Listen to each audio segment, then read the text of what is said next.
Good luck. It's time to wrap up our look back at the Star Fox series. The last game, Star Fox Adventures, was a huge departure from the series, taking Fox McCloud and friends into an action RPG game. The game sold well and critics enjoyed it, but many fans clamored for the return of the original space combat gameplay. So Nintendo teamed up with Namco for an all-new Star Fox game, with a working title of Star Fox Armada. A GameCube game and an arcade game were planned for release. The team behind the Ace Combat series, known for its action-packed flight combat, was put in charge of development.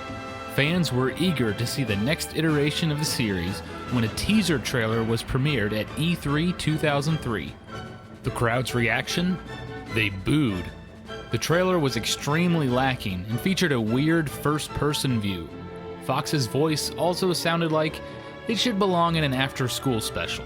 Chase your opponents down using the R-Wing or Landmaster! Namco went back to the drawing board and within a year's time had improved the game dramatically.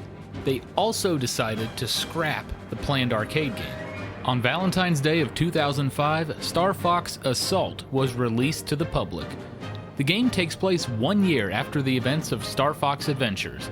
After fighting off remnants of an Andross force, the team discovers a new threat known as the Aparoids, who threaten to take over the Lilat system.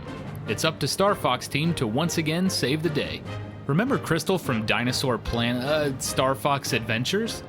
She's now a member of the Star Fox team after Peppy decided to retire. A few other friends have returned as well, such as General Pepper and the Starwolf team. The classic space combat gameplay is back, along with a few other surprises. A few levels have you controlling Fox himself on the ground with various weapons. Now I do want to mention the excellent musical score by Yoshi Arakawa and Yoshinori Kawamoto. The duo took the original Nintendo 64 music and made orchestral remixes which sound phenomenal. Seriously, this is the best music of any Star Fox game. Star Fox Assault received mostly positive reviews. IGN said the game was fun, but that it failed to impress. GameSpot stated, Star Fox Assault has its moments, though it often feels like a missed opportunity. Now don't get me wrong, Assault is a really good game and a worthy entry in the Star Fox series. The problem is it felt like Nintendo and Namco didn't push the series into the next generation. Now sadly, this is the last game to appear on a home console. The next game would appear on the handhelds, and a familiar face would return to handle the development. After Star Fox 2, Argonaut Software's contract with Nintendo had expired. This included the young Dylan Cuthbert. Cuthbert left Japan to take a job at Sony in the United States.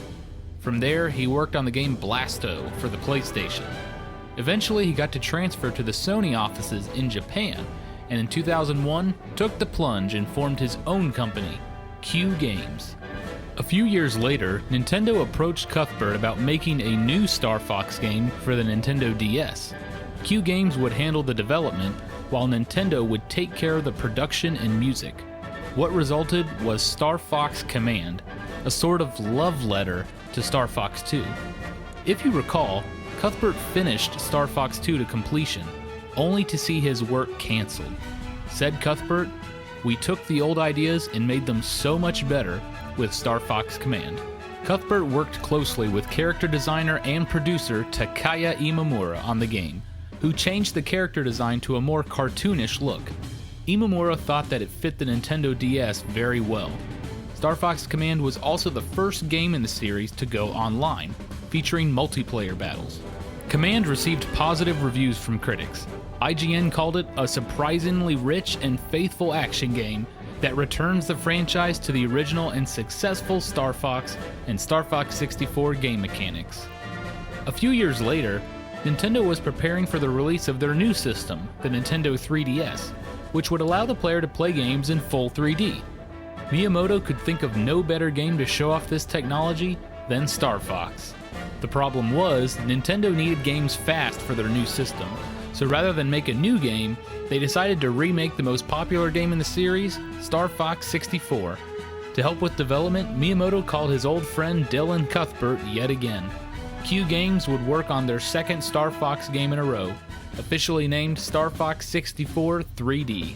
The game was just about finished, and then Shigeru Miyamoto once again jumped in on the development.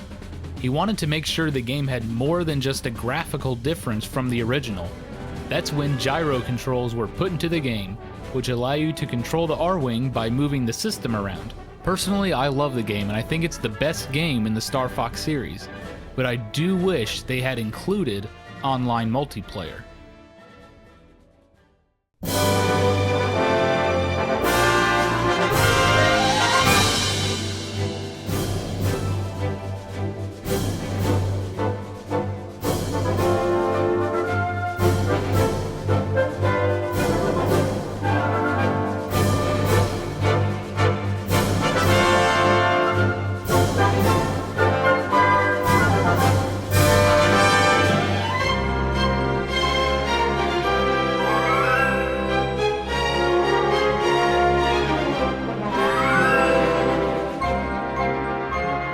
Sadly, this is the end of our Star Fox retrospective.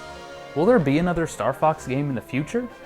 Miyamoto has jokingly stated that if this latest game did not sell well, it would be the end of the series. Whatever the case may be, Star Fox has consistently changed the video game industry and remains one of Nintendo's most beloved franchises. Thanks for watching.